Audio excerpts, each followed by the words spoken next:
Rising stars Asia কাপে বাংলাদেশের পক্ষে সর্বোচ্চ রান করা হাবিবুর রহমান সোহান তিনি যদি বিপিএল এ দুর্দান্ত পারফর্ম করেন, তিনি যদি বিপিএল এ হাইয়েস্ট রান গেটার বনে যান, আপনি কি তাকে বিশ্বকাপের স্কোয়াডে বিবেচনা করবেন না?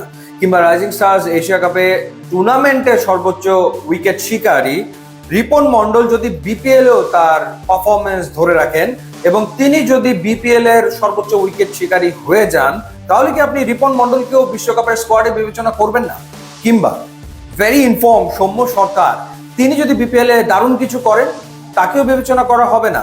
কিংবা সাব্বির রহমান তিনি যদি একটা অপ্রত্যাশিত কামব্যাক করেন বিপিএল এ, মানে এমন পারফরমেন্স করলেন সাব্বির রহমান, তো সেই ক্ষেত্রে তাকেও কি আর বিবেচনা করা হবে না? তাহলে টি-20 বিশ্বকাপের স্কোয়াড যে রেডি এমনটা ভাবা হচ্ছে বা বলা হচ্ছে, আসলে কি বাস্তবতা? তাই আমার তো সেটা আসলে মনে হয় না। সবচেয়ে বড় যে ঘাটতির জায়গাটা সেটা হচ্ছে বাংলাদেশের মিডল অর্ডার ব্যাটিং, স্পেশালি 5 এবং 6-এ এই গত এক বছর ধরে যারা খেলছেন তাদের ওপরে কি বিশ্বকাপে আস্থা রাখবে বাংলাদেশ ক্রিকেট বোর্ড? আমরা যদি তাদের পারফরমেন্সের দিকে তাকাই, শামীম পাটোয়ারি যাকে নিয়ে অনেক আলোচনা হয়েছে, আয়ারল্যান্ডের বিপক্ষে টি-20 সিরিজে প্রথমে তিনি বাদ পড়েছেন, থার্ড ম্যাচে তাকে আবার দলভুক্ত করা হয়েছে। শামীম পাটোয়ারি 21 ইনিংস খেলেছেন 2025 সালে, রান করেছেন 261, তার গড় হচ্ছে মাত্র 15.35, স্ট্রাইক রেট 121.39 এবং 21 ইনিংসে তার কোনো 50 নাই এবং স্ট্রাইক রেটও আহামরি তো কিছু না, 121.39। এবার আরেকজনকে নিয়ে যদি আমরা আলোচনা করি, জাকের আলী অনেক 2025-এর 23টা ইনিংসে ব্যাট করার সুযোগ পেয়েছেন, রান করেছেন 378, তার গড় হচ্ছে 22.23 এবং তার স্ট্রাইক রেট 123.93।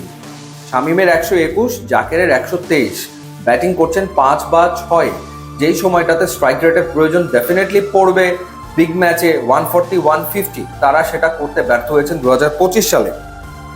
নুরুল হাসান সোহানকে 9টা ম্যাচে আমরা দেখেছি, 9 ম্যাচে তিনি রান করেছেন 125, তার গড় 31.25, কিন্তু তারও তো স্ট্রাইক রেট 123.76।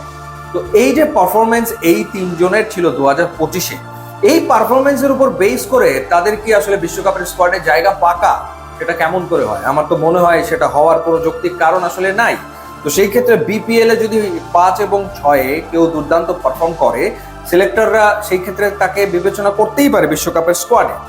মাহিদুল ইসলাম অঙ্কন তিনি ডাক পেয়েছিলেন বাংলাদেশের টি-20 স্কোয়াডে আয়ারল্যান্ডের বিপক্ষে, কিন্তু কোনো ম্যাচ তার খেলা হয়নি এবং রাইজিং স্টার্স এশিয়া কাপে তিনি up to the mark perform করতে আসলে ব্যর্থ হয়েছে। সুতরাং তিনি যে প্রুভেন পারফর্ম করেছেন তেমনটাও আসলে না। সুতরাং দেখতে হবে যে বিপিএল এ তিনি আসলে কেমন করেন।